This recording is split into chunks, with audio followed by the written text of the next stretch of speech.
ছাত্র জনতার নাম দিয়ে অনেক অপরাধীও এই কাজটা করছে, যেটা গুলশানের বেলায় আমরা দেখছি। মানে এইভাবে তো একটা সমাজ চলতে পারে না, সর্ট অফ অ্যানার্কি। আসলে আমরা চেষ্টা করছি এই জিনিসগুলো যতটা পারা যায় দমন করতে।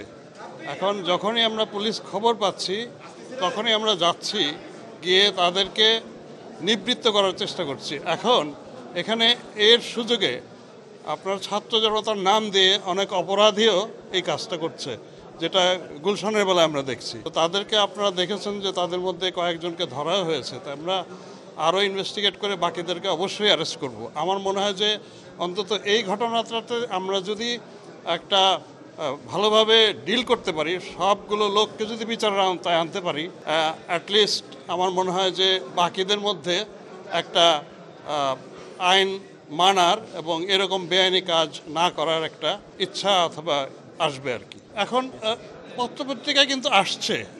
এখন আমরা দেখি আগের কোনো ঘটনায় কিন্তু ওইভাবে আমরা ইন্টারসেপ্ট করে কাউকে গ্রেপ্তার করতে পারিনি, অথবা এমন একটা সিচুয়েশন ছিল যেখানে হয়তো দেখা গেছে যে ওই বৈষম্য বিরোধী ছাত্র আন্দোলনের সদস্যদের নামেও এরকম বিভিন্ন সময়ে হয়েছে।